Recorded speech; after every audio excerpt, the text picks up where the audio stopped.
4명의 아내와 13명의 자녀를 두었으며 평생 자신의 과거로부터 도망쳐 온 한 남자가 죽음을 앞두고 아들들을 자기 주변에 모읍니다. 그는 늙었고 눈이 멀었습니다. 그리고 그는 각 아들들에게 앞으로 3,000년 동안 민족들을 형성할 말들을 할 참입니다.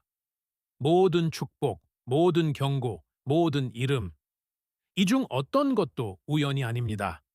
왜냐하면 창세기에서 요한계시록의 마지막 페이지까지 이 12개의 이름을 추적해 보면 이스라엘의 12지파는 단순한 족보가 아니라는 것을 발견하게 될 것입니다. 그들은 하나님께서 백성을 어떻게 세우시고 그들이 무너질 때 어떻게 하나로 묶어주시며 아직 지어지지 않은 도시의 문에 그들의 이름을 어떻게 기록하시는지를 보여주는 청사진입니다. 대부분의 사람들은 12지파를 듣고 외워야 할 목록이라고 생각합니다. 그렇지 않습니다. 그것은 이야기입니다.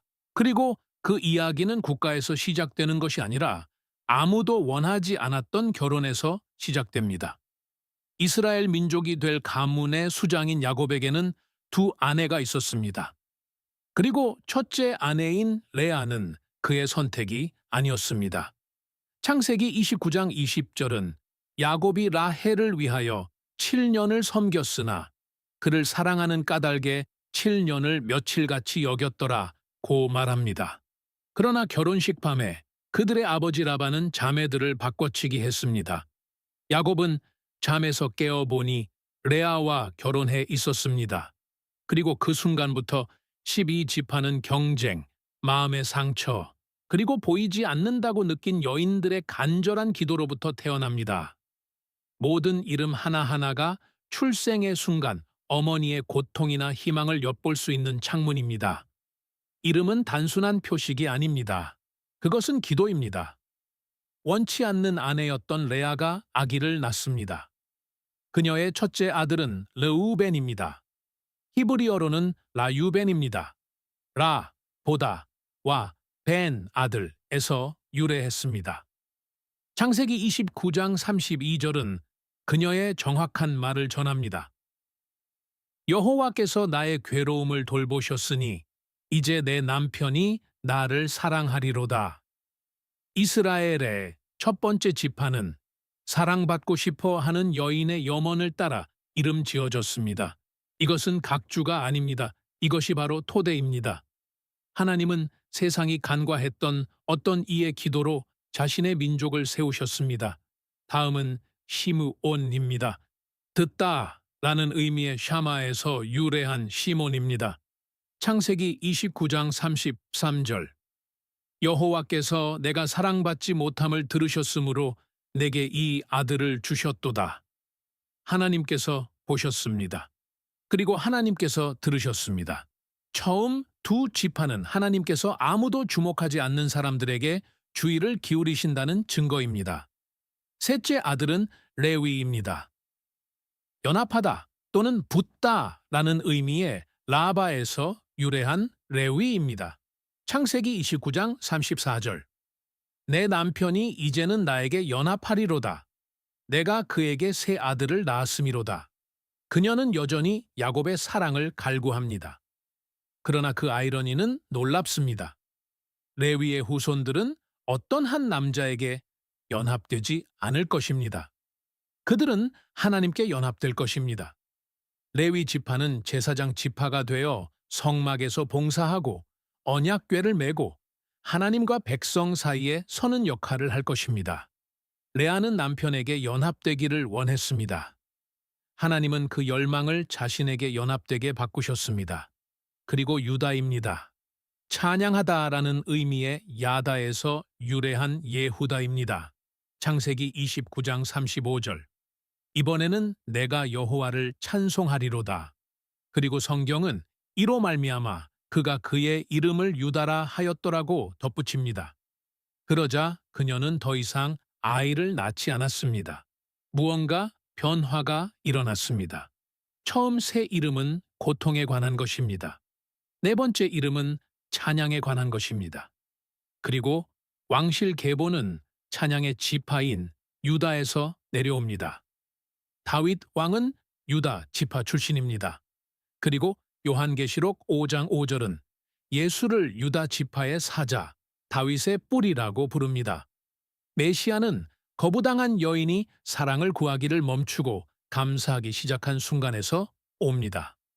이제 잠시 멈추고 방금 일어난 일을 보십시오. 내 아들이 모두 같은 여자에게서 태어났고 모두 같은 상처, 즉 사랑받지 못하는 상처에서 태어났습니다. 그리고 그 이름들을 순서대로 읽어보면 그 자체로 이야기가 됩니다. 하나님이 나를 보신다. 하나님이 내 말을 들으신다. 하나님이 나에게 연합하신다. 내가 하나님을 찬양하겠다. 이것은 아기 이름 목록이 아닙니다. 이것은 거절에서 예배로 나아가는 4단계의 여정입니다. 그리고 이것은 이스라엘 민족 전체의 토대입니다. 군대가 있기 전에, 국경이 있기 전에, 성전이 있기 전에 아무도 선택하지 않은 한 여인과 그 여인을 선택한 하나님이 계셨습니다. 어쨌든 다음 아들들은 여종들에게서 태어납니다. 아이를 갖지 못하는 라헬은 자신의 여종 빌하를 야곱에게 줍니다. 빌하가 단을 낳습니다. 단은 심판하다는 의미의 히브리어 어근 덴에서 유래합니다. 창세기 30장 6절. 하나님이 내 억울함을 푸셨고 또 내 소리를 들으사 내게 아들을 주셨도다. 단은 정의를 의미합니다. 그의 지파는 훗날 사사기 12면 36장에 기록된 대로 이스라엘 역사상 가장 유명한 사사 중 한 명인 삼손을 배출하게 됩니다. 그러나 야곱이 죽음을 앞두고 단에게 한 창세기 49장 17절의 예언은 불안하게 합니다. 단은 이스라엘 지파 중 하나같이 그의 백성을 심판하리로다. 단은 길가의 뱀이요 샛길의 독사로다. 말굽을 물어 그 탄 자를 뒤로 떨어지게 하리로다. 이것은 편안한 축복이 아닙니다. 정기라는 이름의 지파는 후에 우상 숭배를 받아들인 첫 지파 중 하나가 됩니다. 사사기 18장은 단 자손들이 어떻게 자신들의 무단 제사장을 세우고 우상을 숭배했는지 기록합니다. 그리고 수세기 후 왕국이 분열되었을 때 여로보암 왕은 그의 2 금송아지 중 하나를 단 선급에 두었습니다. 열왕기상 12장 28-29절이 그 순간을 기록합니다. 심판자라는 이름의 지파가 심판받기를 거부하는 지파가 된 것입니다. 단 다음에는 납달리가 나옵니다. 씨름하다 또는 애쓰다라는 의미의 어근 파트르에서 유래한 나프탈리입니다. 창세기 30장 8절. 내가 언니와 크게 씨름하여 이겼다. 납달리는 경쟁에서 태어났습니다. 그러나 이스라엘의 후기 역사에서 이 지파는 북쪽 갈릴리 지역에 정착합니다. 그리고 이는 중요합니다. 왜냐하면 이사야 9장 1절 2절은 스불론 땅과 납달리 땅을 예언하기 때문입니다. 흑암에 행하던 백성이 큰 빛을 보고 사망의 그늘진 땅에 거주하던 자에게 빛이 비치도다. 마태복음 4장 13, 16절은 이 예언을 예수께서 납달리 영토인 갈릴리에서 공생애를 시작하시는 것에 직접 적용합니다. 씨름에서 태어난 지파가 세상의 빛이 처음으로 공개적으로 나타난 지역이 되었습니다. 이제 레아의 여종 실바가 이야기에 등장합니다. 그녀의 첫째 아들은 갓입니다. 갓은 행운 또는 군대가 온다는 의미입니다. 창세기 30장 11절 군대가 오는도다. 갓 지파는 후에 요단강 동쪽에 정착했으며 용맹한 전사들을 배출하는 것으로 유명해졌습니다. 역대상 12장 8절은 그들을 다음과 같이 묘사합니다.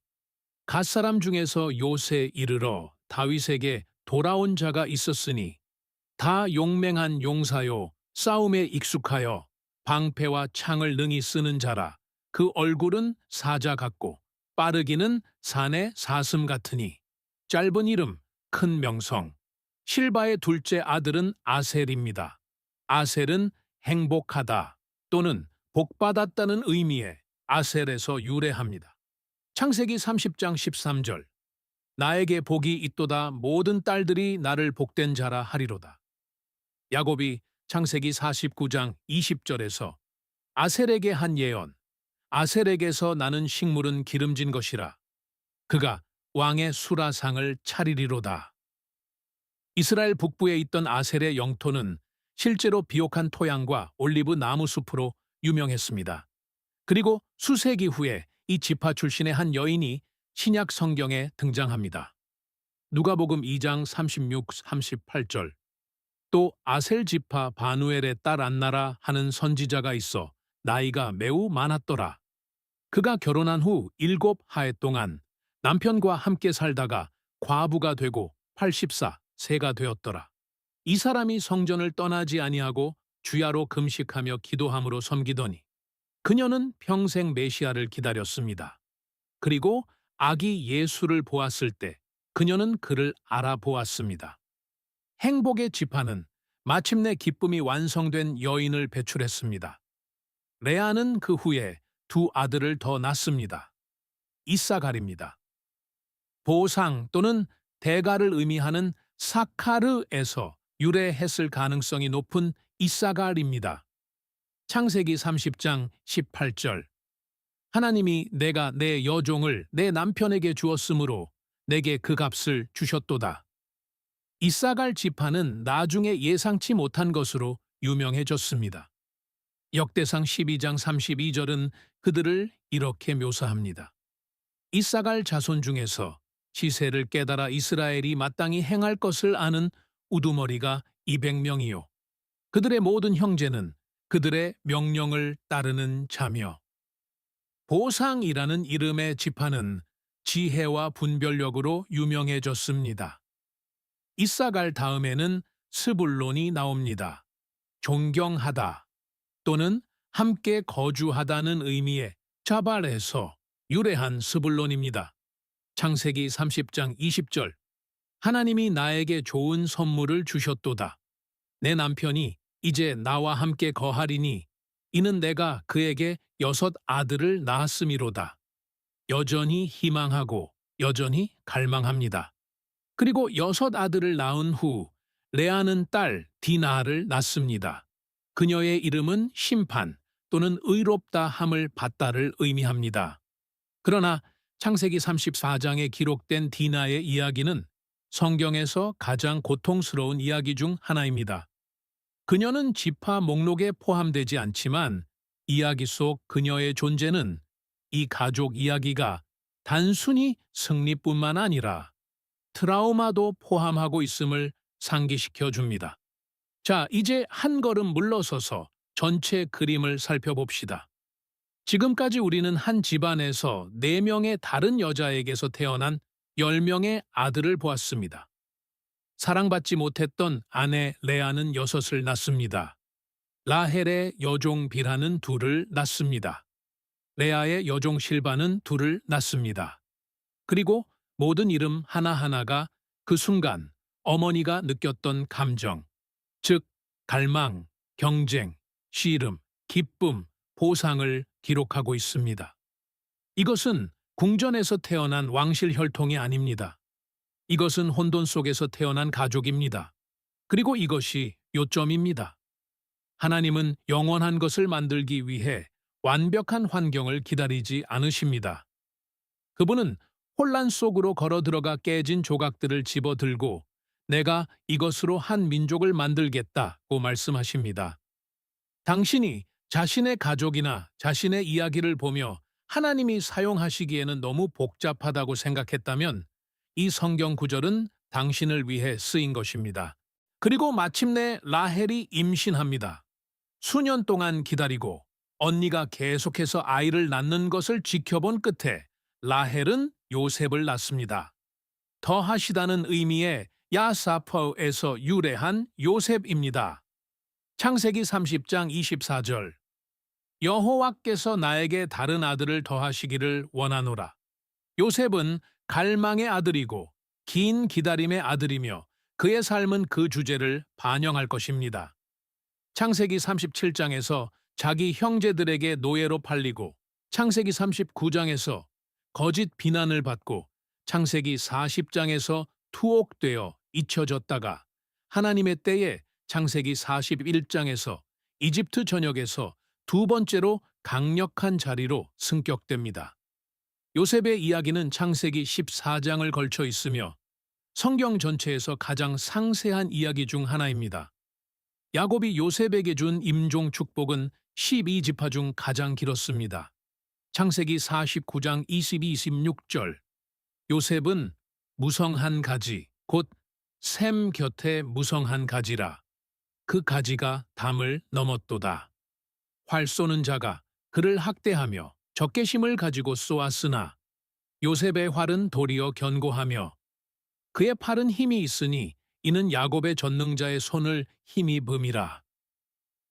전능하신 분께서 위로 하늘의 복과 아래로 깊은 샘의 복과 전 먹이는 복과 태의 복으로 내게 복을 주시리로다. 요셉은 그 가지가 담을 넘는 무성한 포도나무입니다. 그 이미지, 즉 너무나 생산적이어서 자신의 경계를 넘어 흘러넘치는 포도나무는 하나님께서 신실한 사람들의 고통으로 무엇을 하시는지를 보여주는 그림입니다. 활 쏘는 자들이 그를 쏘았지만 그의 활은 견고했습니다. 그리고 여기서 지파의 계산이 흥미로워집니다. 요셉은 단일 지파가 되지 않습니다. 야곱은 창세기 48장에서 죽기 전에 요셉의 두 아들인 에브라임과 므낫세를 입양하여 각각 온전한 지파의 지위를 부여합니다. 에브라임은 열매를 맺다는 의미의 페라흐에서 유래합니다. 므낫세는 있다는 의미의 나샤에서 유래합니다. 창세기 41장 51절에 요셉이 하나님이 나에게 내 모든 수고와 내 아버지의 온 집 일을 잊게 하셨다고 말한 것이 기록되어 있기 때문입니다. 그래서 요셉은 아들들을 통해 2배의 몫을 받습니다. 이것이 성경이 때로는 요셉 없이 에브라임과 므낫세를 포함하여 12지파를 나열하고 다른 때에는 요셉은 나열하지만 그의 아들들은 나열하지 않는 이유입니다.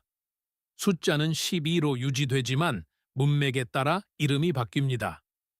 라헬이 낳은 마지막 아들은 베냐민인데 그의 탄생은 전체 목록에서 가장 가슴 아픈 일입니다.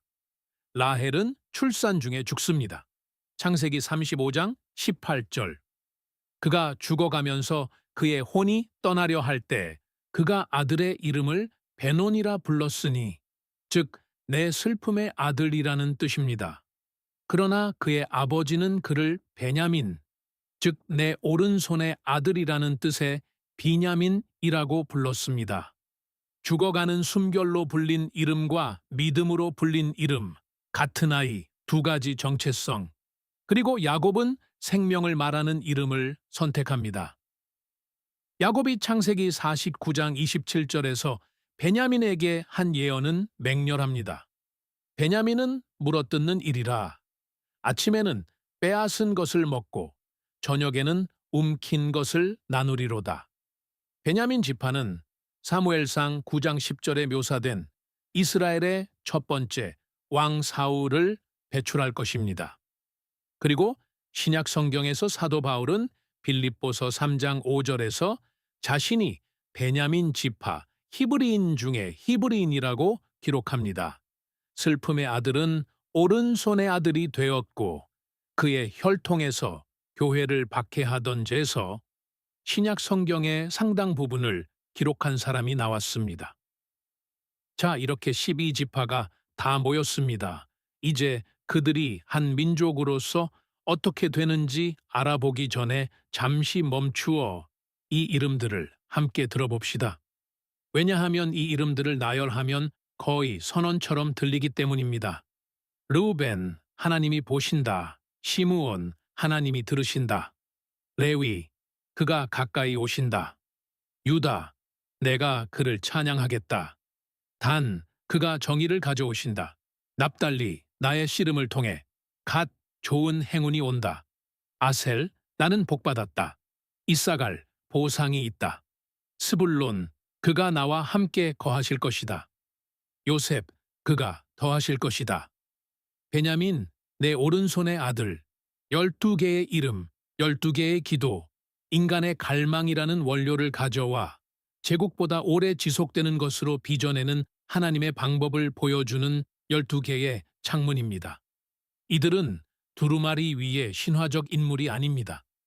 이들은 사랑받지 못하고 들리지 않고 간과되었다고 느낀 실제 여성들의 울부짖음입니다.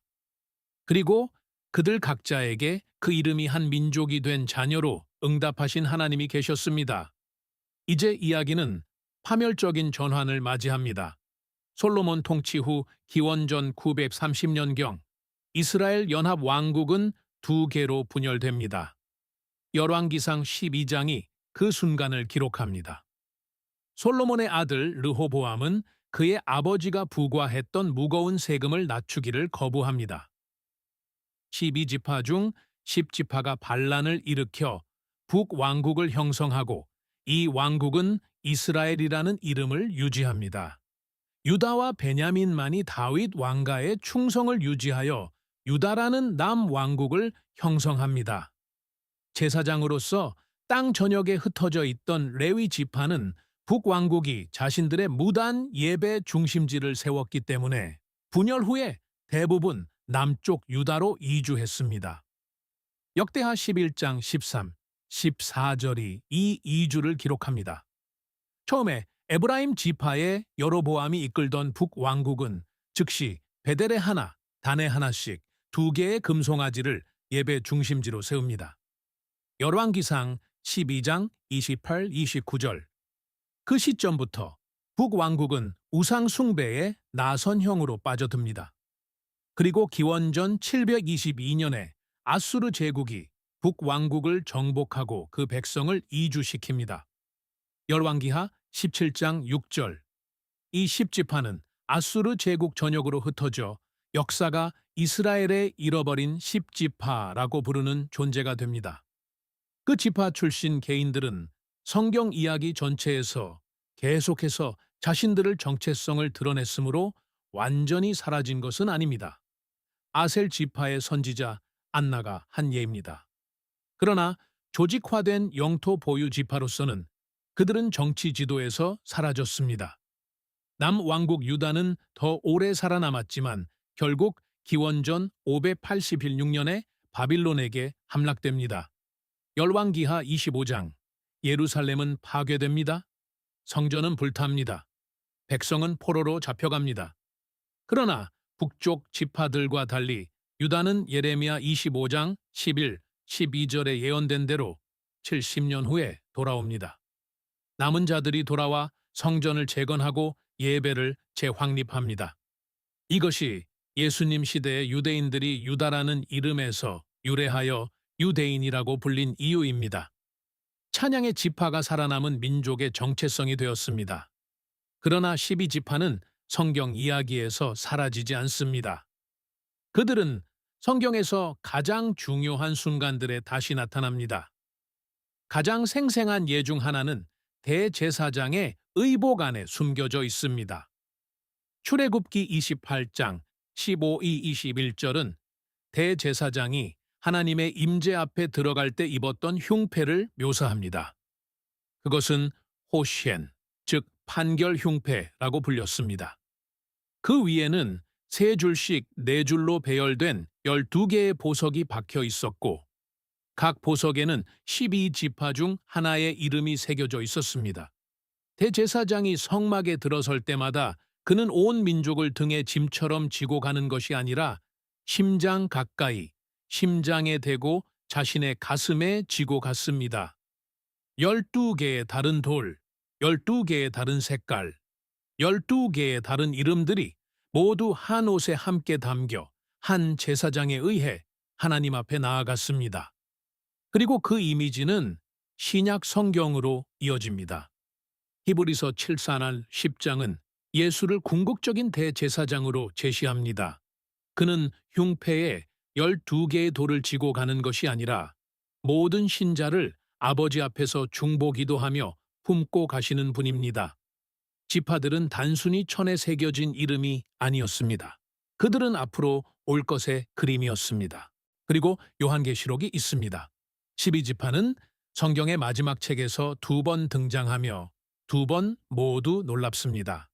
첫 번째는 요한계시록 7장 4-8절입니다.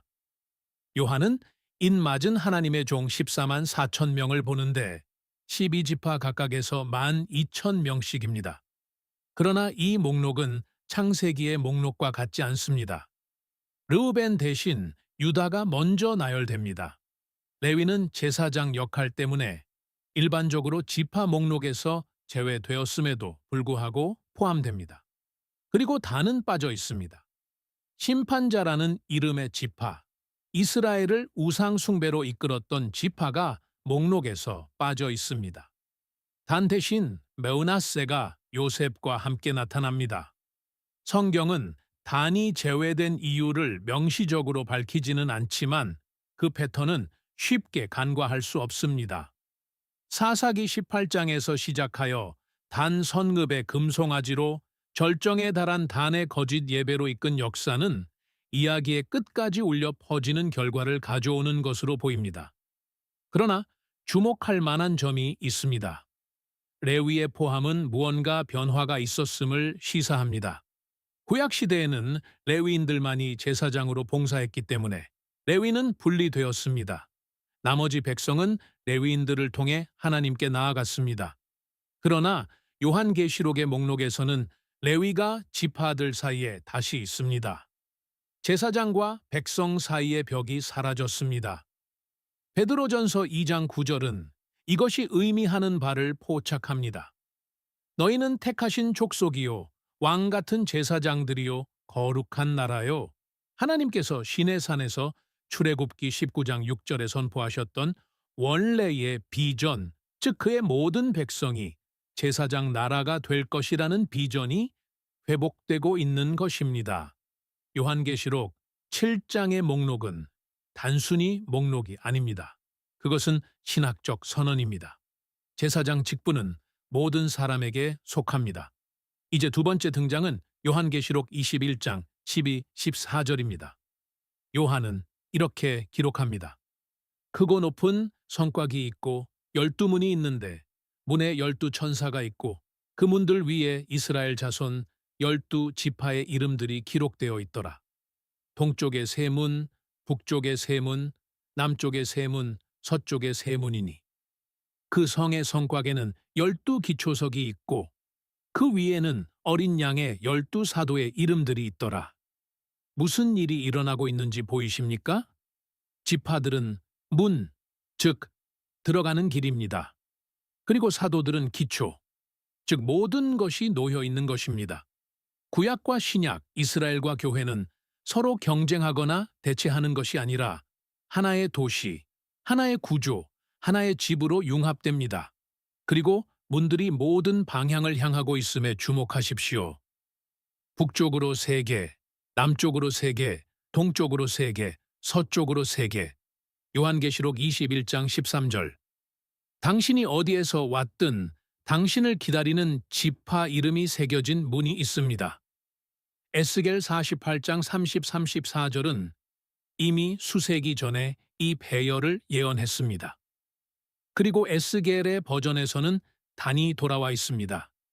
요한계시록 7장의 14만 4천 명 목록에서 제외되었던 지파가 에스겔 48장 32절에 따르면 영원한 도시의 문을 가지고 있습니다. 그 제외가 무엇을 의미했든 그것은 최종적인 말이 아니었습니다. 여전히 단의 이름이 새겨진 문이 있습니다. 찢어진 가족 사진을 생각해 보십시오. 가위로 자른 것이 아니라 너무 많이 접혀서, 너무 많은 주머니에 넣어 다녀서, 너무 많은 손에 의해 다루어져서 닳고 구겨진 사진 말입니다. 어떤 얼굴은 희미해졌고 어떤 가장자리는 없어졌지만 누군가가 그것을 펴고 유리 아래에 놓고 결코 손상되지 않을 집의 벽에 걸어둡니다. 그것이 하나님께서 12지파와 함께 하시는 일입니다. 가족은 찢어졌습니다. 왕국은 분열되었습니다. 10지파는 흩어졌습니다. 성전은 불탔습니다. 그러나 성경의 마지막 비전에서는 모든 이름이 기록되어 있습니다.